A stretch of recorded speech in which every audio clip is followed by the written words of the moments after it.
Baik, video ini adalah mengenai cara bagaimana menulis perenggan 4 dan perenggan 5. Ianya perihal konflik klimaks dan peleraian. Baik, saya akan menggunakan karangan Janji Mira. Saya akan bincangkan karangan tersebut dan juga saya akan bincangkan semacam sistem bagaimana penulisan perenggan 4 dan 5 dilakukan. Baik, untuk itu saya akan membawa kamu pada Janji Mira dahulu. Baik, ini adalah perenggan 4, ya. Dan di bawahnya perenggan 5. Kita akan lihat perenggan 4 dahulu dan saya telah warnakan perenggan 4 menggunakan dua warna. Saya bahagikan perenggan 4 kepada dua. Dan kenapa saya lakukan demikian adalah untuk menunjukkan perbezaan yang terdapat dalam perenggan 4. Perbezaan di antara pembinaan konflik dan kemudian bermulanya klimaks lah, ya. Baik, kalau kita lihat pada perenggan 4, di sini bahagian pertama pada perenggan 4 kita dapat lihat bahawa di sini penulis membina konflik. Pada awalnya perenggan 2 dan 3 kita lihat bagaimana penulis membina watak.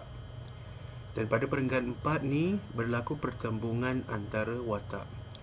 Dalam kelas dengan pelajar menengah 4 normal akademik, saya berikan contoh seperti dalam pertandingan boxing, tinju, yang mana pengacara akan memperkenalkan peserta di sebelah kanannya dengan memberitahu namanya siapa, berat badannya berapa, dan apakah kejohanan-kejohanan yang telah dia menangi. Dan kemudian dia akan pergi kepada mereka, peserta seorang lagi yang di sebelah kirinya, dan dia akan kenalkan peserta demikian dengan cara yang sama. Jadi saya samakan pengenalan peserta tinju ni sama dengan pembinaan watak pada perenggan 2 dan 3. Dan kemudian bila pertandingan tinju itu bermula, kedua-dua peserta ni akan menghampiri satu sama lain dan mereka akan bertinju. Jadi perenggan 4 ni kita dapat lihat pada bahagian pertama adalah konflik bila mana dua watak yang mempunyai sifat-sifat yang berbeza, mereka bertemu antara satu sama lain. Saya akan baca. Aku tidak dapat membezakan yang mana kaca dan yang mana permata. Aku tidak dapat membezakan mana yang baik dan mana yang tidak. Aku tersilap dalam memilih kawan. Orang yang aku anggap kawan sebenarnya adalah lawan. Aku terpengaruh dengan pujukan mereka sehingga aku melawan kata-kata seorang kakak. Ya, aku menunjukkan belangku. Jadi di sini bermulanya konflik. Aku menunjukkan belangku kepada kakak yang telah bertungkus lumus membesarkan aku dengan titik peluhnya sendiri. Aku tidak menghargai pengorbanannya. Dan dalam frasa ataupun peribahasa, aku bagai kacang melupakan kulit, ini menunjukkan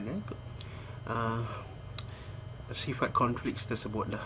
Jadi kita lihat bila dua watak berbeza ni bertemu, kita dapat lihat berlaku konflik. Dan penulis menulis konflik ini untuk menunjukkan bahawa konflik ini berlaku untuk tempoh yang agak lama.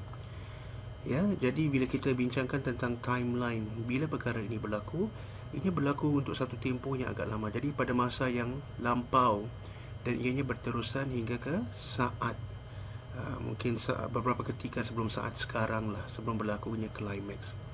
Kalau kita lihat perenggan 2 dan perenggan 3, bila pembinaan watak dilakukan, timeline-nya juga adalah peristiwa yang berlaku satu masa yang dahulu, yang mana kita ceritakan tentang sifat-sifat yang ataupun perkara-perkara yang tidak baik yang telah berlaku untuk watak yang tidak baik lah. Dan kita ceritakan apa yang berlaku mengikut 4 strategi ataupun 2 daripada 4 strategi: aksi, fikir, dialog dan perbualan orang terhadap watak.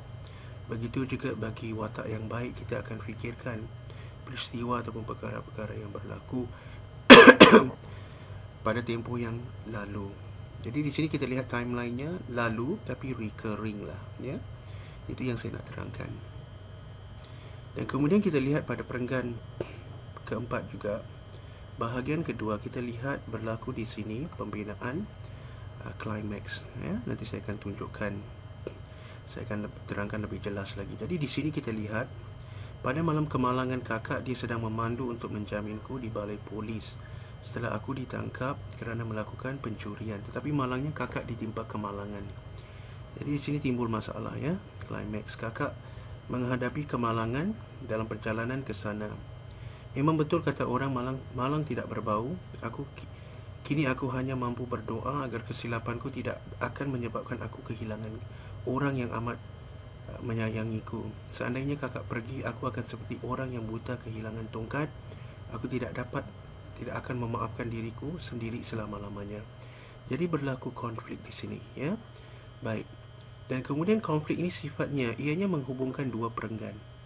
Ya, jadi permulaan konflik berlaku pada bahagian kedua perenggan 4 dan ianya berterusan kerana konflik sifatnya ianya tidak boleh bersifat sekejap ataupun sementara.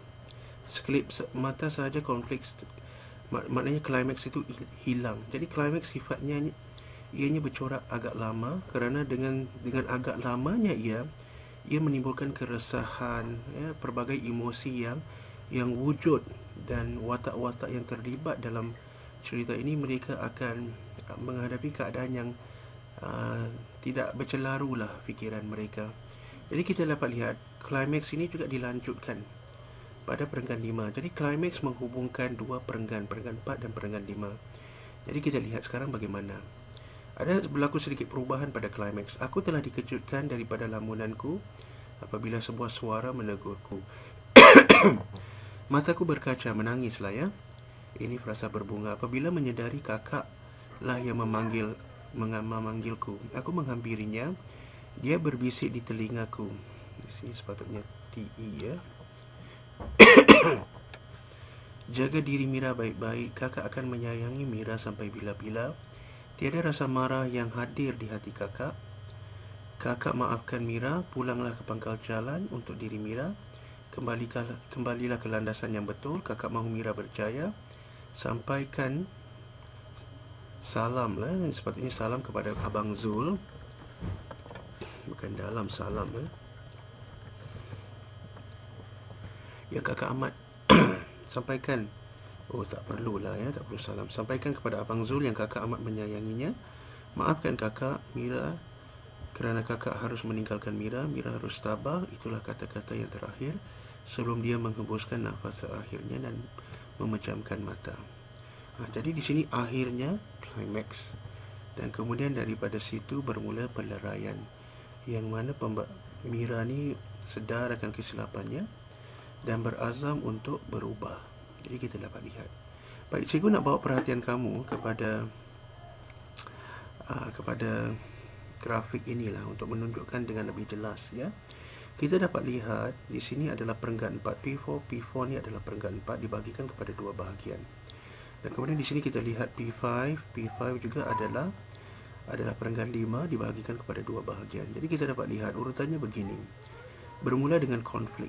Ya, konflik berlaku pada permulaan perenggan 4. Ya, kalau cerita Mira, ianya pertembungan antara dua watak. Antara dua watak Mira dan kakaknya. Jadi bila berlaku pertembungan tersebut, ya, kita dengar bagaimana Mira ibaratkan dirinya seperti kacang lupakan kulit, tidak menghargai kakak. Walaupun kakak nasihat, dia tidak hiraukan dan dia berterusan dan sebagainya. Jadi ini pertembungan antara dua watak. Berbeza dengan perenggan 2 dan 3, itu adalah pembinaan watak, tidak berlaku pertembungan, tapi pertembungan berlaku di sini. Dan timeline, bila kita bincangkan tentang timeline, ianya past and recurring, maknanya sesuatu yang berlaku dan terus berlaku di masa lampau dan hingga menghampiri masa sekarang. Dan kemudian kita juga dapat lihat klimaksnya bermula. Jadi sifat klimaks ni dia makan masa yang lama dan dia menghubungkan antara dua perenggan. Jadi klimaksnya kita dapat lihat bila kakak menghadapi kemalangan. Dan kita tak tahu apa yang akan terjadi kepada kakak. Sama ada kakak akan selamat hidup ataupun tidak. Jadi kakak dalam keadaan koma ketika itu. Dan perenggan itu habis begitu sahaja. Jadi timbul persoalan sama ada kakak akan selamat atau tidak. Dan klimaks ni penting kerana apa? Ianya membawa kepada satu persoalan yang besar. Kalau kakak tidak selamat, timbul persoalan bagi siapa yang akan menjaga Mira. Jadi kehidupan Mira ni akan terjejas. Baik, perenggan 5 juga klimaks diteruskan, tapi membawa kepada satu perkembangan baru dalam klimaks, yang mana kakak kali ini telah bangkit daripada koma, boleh bercakap tapi belum sihat sepenuhnya, dan belum ada jaminan yang kakak akan selamat, sihat dan hidup, ya. Jadi kita dapat lihat bagaimana kakak menggunakan kesempatan yang singkat untuk berbicara dengan Mira, ya, memberitahu Mira yang dia maafkan Mira dan dia juga minta maaf, dan menyampaikan kata-kata pesanan dan kata-kata terakhir.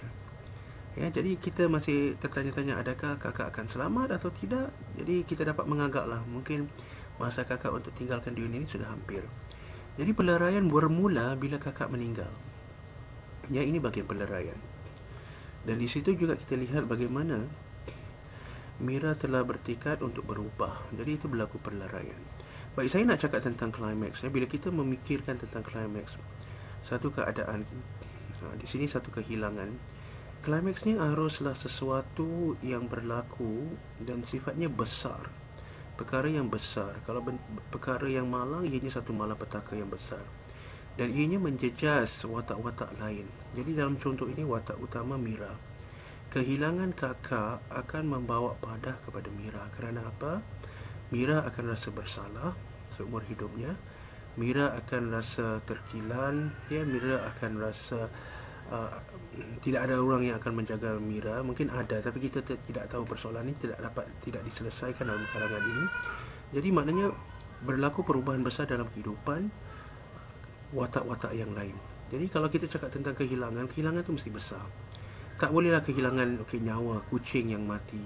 Ianya tidak akan membawa kepada satu klimaks. Kerana apa? Kalau kucing yang mati itu perkara kecil, ianya menjejaskan watak lain, tapi sifatnya sifat yang sementara. Lambat laun watak itu akan kembali pulih. Dia mungkin akan mengambil kucing yang lain. Jadi kehilangan kucing binatang itu tidak memberikan impak yang besar. Perlu impak yang lagi besar. Kematian seseorang yang dekat.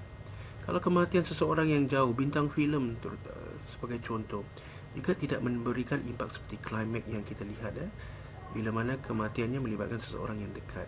Kalau kita tidak mahu kehilangan nyawa, kita boleh cakap tentang kehilangan harta benda, tapi kehilangan itu harus kehilangan besar, yang mana kerana kehilangan tersebut ianya menjejas watak-watak lain. Jadi contoh, kehilangan harta benda, pusaka, tempat tinggal dan sebagainya, akhirnya watak-watak lain terpaksa hidup sebagai hidup kedana lah, tak ada duit, terpaksa merempat. Jadi itu boleh kita gunakan sebagai klimaks. Jadi bila kita memikirkan satu peristiwa untuk kita lihat sebagai klimaks, ianya harus bersifat yang mendatangkan impak yang besar sekali pada watak-watak lain, ya.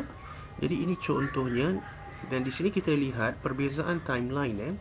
Bila kita cakap tentang klimaks dan peleraian, ianya near present dan present, maknanya sekarang dan hampir dengan waktu sekarang.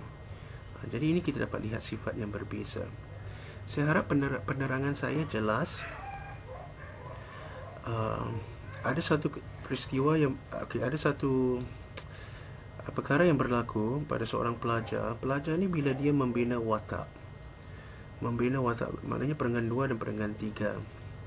Jadi bila dia bina watak, dia masukkan peristiwa yang berlaku pada ketika klimaks, maknanya kematian ibu. Contoh, watak yang mati ibu, kematian ibu. Jadi bila dia masukkan kematian ibu untuk menunjukkan watak jahatnya ataupun watak baiknya dan sebagainya, berlaku keadaan yang mana klimaks tu muncul terlalu awal. Jadi kita harus pisahkan, ya. Kita harus pisahkan. Bila kita membina watak, kita membincangkan tentang perkara-perkara yang telah berlaku pada timeline yang lalu, past, ya, pada timeline yang lalu. Maknanya apa saja perkara, apa saja peristiwa, ya, sama ada kita ketengahkan dalam bentuk aksi, kita ketengahkan dalam bentuk fikir, dialog, ya, ataupun dialog orang lain terhadap watak, ianya bersifat sesuatu yang berlaku pada masa lampau. Klimaks bezanya ianya sesuatu yang berlaku pada masa sekarang ataupun hampir dengan sekarang. Jadi kita jangan terburu-buru nak masukkan climax dalam kita membincangkan pembinaan watak. Jadi pisahkan. Jadi kita sebutkan perkara yang berlaku pada masa lampau saja, bina watak. Lepas bina watak, barulah kita cakap tentang konflik. Kita bina konflik, yang mana dua watak ni bertembung, dan daripada pertembungan dua watak tu berlaku konflik. Jadi kita bincangkan. Dan kemudian baru kita cakap tentang climax. Maknanya perkara yang berlaku pada masa dan saat sekarang. Ya. Jadi saya nak ingatkan, ya, climax harus bersifat memakan masa yang lama dan menghubungkan perenggan 4 dan perenggan 5. Baik, saya harap penjelasan saya ni terang, ya. Dan video ini dapat kamu jadikan rujukan bila kamu membuat karangan kamu, bila kamu mengulang kaji. Dan saya harap saya harap yang baiklah daripada video ini. Terima kasih, itu sahaja.